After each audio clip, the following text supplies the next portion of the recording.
Hey guys, good evening. How are you guys doing? Welcome back to my channel.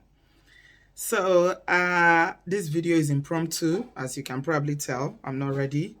I didn't plan to post any video today. I have a show tomorrow, which I've already um, broadcasted on my channel. But I felt like I need to do this urgently to give an update regarding the video that I did yesterday. Okay, so first of all, before I say much, I just want to thank everyone that has reached out regarding the story that I shared on my live show last night. I thank every single one of you from the US, and thanks for trying to be your brother's keeper, for reaching out, and all the resources. There's a lot of feedback that I've gotten since last night. I mean, it's just barely 24 hours since I shared that, we did that live streaming, and the support has been seriously overwhelming. I've heard from S-Corps, I've heard from psychotherapists, I've heard from mental health workers, social worker, nurses, people who just, feel like they can help and to do this. How we discussed it yesterday on the show, we said it was Mission Impossible, kind of. It sounded like another of Tom Cruise's Mission Impossible stunt that we're going to pull off. But yeah, I have an update, and that's why I'm doing this video. I was just about to go and lie down, but I said no. I might not dress up, I might not be ready, but I have to give this update, because the reason why I want to do it quickly is because I don't want people to be stressing themselves, still trying to reach out to see if they can offer support. Yesterday, before I shared that story, I told you guys that I wasn't going to share it initially because there were certain things that made me not want to share it. First of all, I didn't feel like she was ready. The young woman that we talked about, who said she's a prisoner in America, I didn't feel she was ready.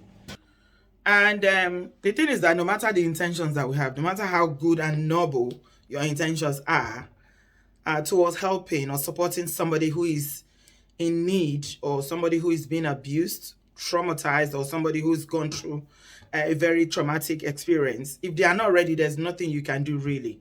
You can't do much, because you cannot help somebody that doesn't want the help, no matter how noble your intentions are, no matter how much you want to help. Okay, so this is the feedback. My way of feedbacking to you, my lovely Obodo fam, is to let you know that she is not ready. Okay, she is nowhere near ready at all. She doesn't want to leave. And like I said yesterday, I was thinking, should I share this story? Maybe I should even, because I've got so many people that are ready to come and share their story. And I felt like she was wasting my time. But again, the Holy Spirit said, no, do what you can. For her to have the courage to reach out to you, it means that she knows that she needs help.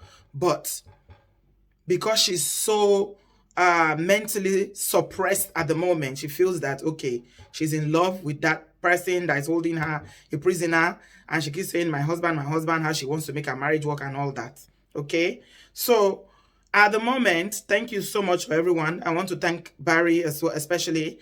He did say he was going to follow up, and he did. He did reach out to me today.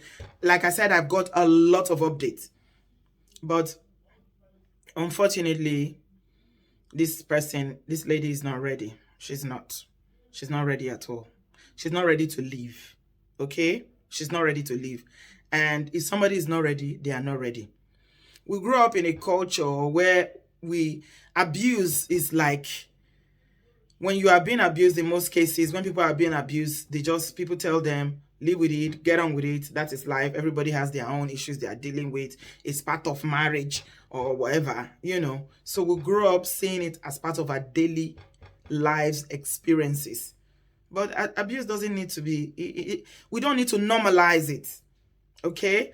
And what people don't realize about trauma is that if you stay long enough in an abusive environment, the impact of trauma from that abuse goes a long way.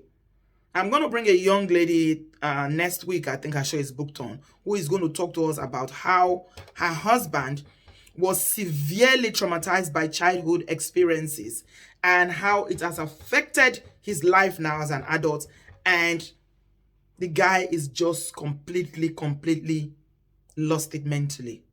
Okay? She's going to come and share that story. So you will see the impact of trauma.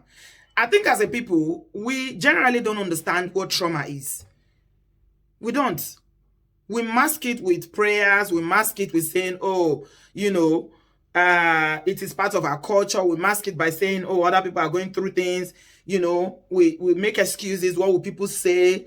People will laugh at me. People will shame me. All sorts of excuses that we give. And as a result, people stay in very traumatic. I'm not talking about children now, because with children, they have no choice. Okay?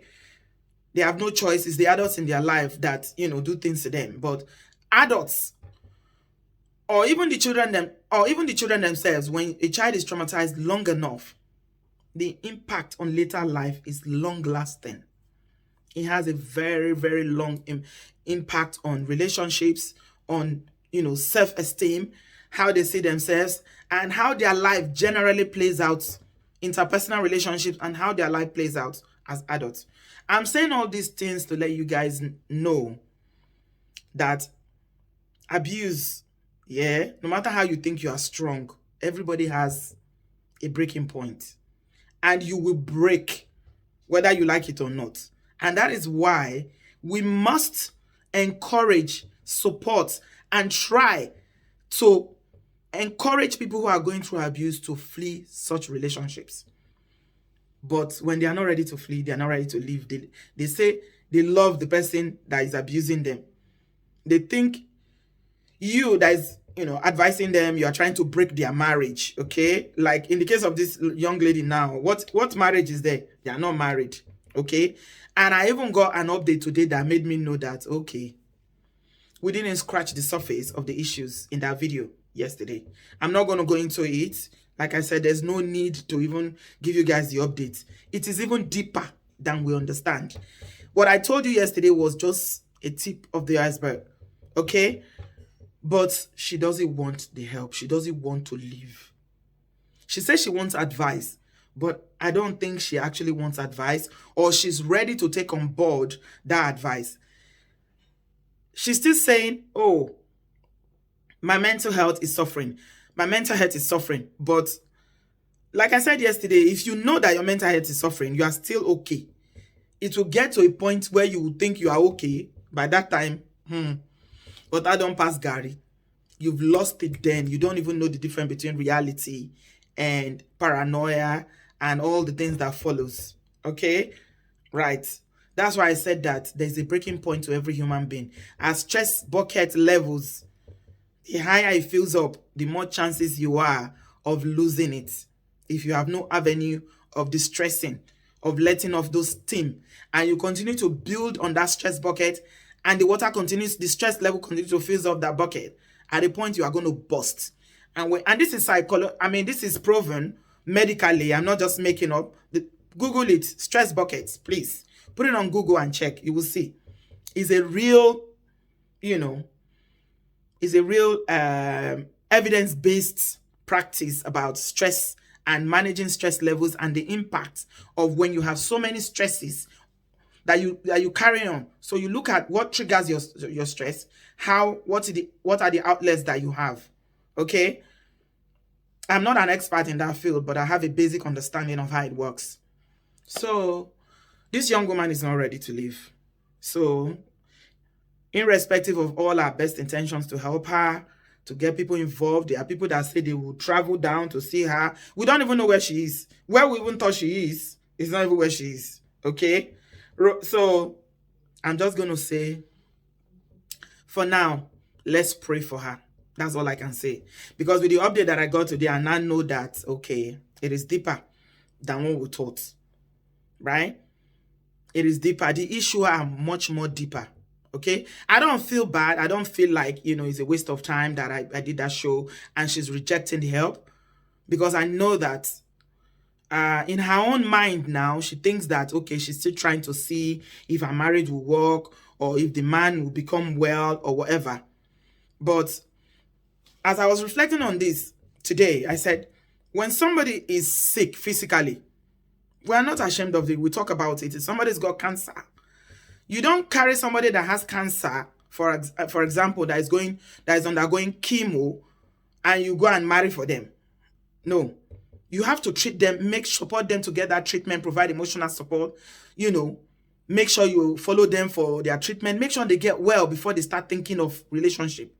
But when it comes to mental health, what I'm finding out increasingly is that in a Black African or Africans Black setting worldwide, we don't see mental health as an illness that deserves to be treated, or an illness that we need to treat first before you start marrying for somebody. Because if somebody was dying and they have a very serious, let's say an illness like cancer, for instance, God forbid, that, they've given the person, okay, this is how long you have to live for. You won't go and be thinking of marrying for that person. But parents will still think of marrying for a child that is mentally ill. You want them to marry. Do you think that if you marry for them, that it's going to fix their mental health problem? You don't solve the problem. Rather, you expose the person that you are marrying for them to developing, mental health herself, putting her at significant risk of harm, and all that goes in that territory. So I think we have to start talking more about mental health. We as a people, Black people, are more at risk of developing mental health. Yet we are the least people willing to engage in treatments, in services, in any kind of therapy. I was so glad yesterday when a young lady came on the show and said, my mother suffers from mental health and my father has been supporting her. She's on medication, she's stable, she can function. Let me tell you something. Oyibo suffer from mental health a lot. Okay? They do suffer, but you and I may not know because they are going through treatment. They are undergoing treatment, they are taking their medication, they are going through therapy, they know how they cope so they can function. But we will be doing strong man, strong woman. No, I know I don't have mental health. My mental health is fine. Nothing is wrong with me. Even when the person is visibly displaying some serious mental health problems, we'll say it's witches and wizards that is pursuing the person. We'll spiritualize it. We want to pray. I said, when this young woman comes to tell her story, I think it's next week, you will see what I'm talking about. She said that even on the day of their wedding, the guy was having episodes. He has psychosis. He has hallucinates. And when people have such issues and they don't take medication, they don't agree. They don't even agree that they have it, and they don't, surrender themselves to treatment. They are a danger. That's when they section them in this part of the world. They section them and put them in mental health hospital because they've been deemed to be a danger to themselves and to other people in society.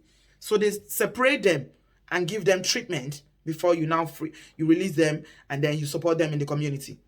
But a lot of our people, we hide until somebody will cry before they will now say, oh, it's mental health. Oh. But we knew it was mental health now when the person was, before that casualty happened.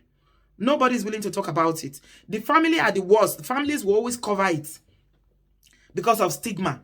They'll be going from one pastor to the other, going to one imam alfa to be doing prayer. I'm not saying that prayer is not good though. I believe so much in prayer. But God created doctors for a reason.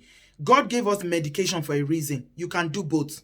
If you have a cut, you're not going to pray for that cut to be healed. You will go to A&E for it to get looked at to see if it's infected, if it needs stitches. Why don't you stay in your room and be doing fasting and prayer and be doing 7 days vigil so that it will heal? There's a place for prayer and there's a place for treatment. But unfortunately, coming back to this young lady's situation now, she doesn't want the help. Okay? She's not ready. So I just wanted to give you guys an update to let you know, those of you who are still reaching out to me, planning things that can help, sending resources and information and all that, she doesn't want the help.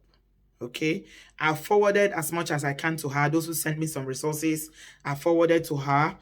But for now, I'm just going to stand back and pray for her. Okay, the best we can do at the moment is to pray for her and wish her good luck. I hope she survives. Okay, but my conscience is clean because I know that I have tried to help. You, my Obodo fam that I brought the case to, have in your, very generous minds have also tried to help. But at the moment, unfortunately, she doesn't want the help. She's still willing to remain in that very volatile relationship. She wants to remain in that so-called marriage, and she just wants to be there. There's nothing anybody can do. So we'll just pray, step back, and hope that she will come to that point sooner or later. I just hope she does that before it is too late. So I'm just going to leave it here, guys. It's a very short update to let you guys know that the issues are just so much more complicated and deeper than I understood. And for now, I'm just going to take a step back. I'm not going to contact her. If she contacts me, I don't know if I'm going to respond. I may just respond to say, are you okay? Are you alive? If she says yes, I say, okay, glory be to God for today. All right? Until she gets to a point where she feels that she needs the help. You cannot help somebody that doesn't want the help. So we'll leave it at that. So I'll be back tomorrow with another live show. Yeah, please join me then. It's 7 p.m. UK time tomorrow, Thursday. I will be back. Thank you so much to everyone that's reached out about this young lady who is a prisoner in America. I want to say now at this point that it's not just being in prison now. She's even she's in prison herself now. She was in prison initially, but because she's refused or she doesn't see the need for her to accept help now, this is a self-imposed prison now. It's become, okay? Right, so I don't know if it's Stockholm Syndrome. I don't know if it's codependency, whatever you want to call it. It is what it is. So we wish her the very, very best. And we pray for her. And we hope that she gets out alive. Thank you very much, my people. I'll see you tomorrow. Thanks a lot for watching. Have a good evening. I love you. Bye-bye.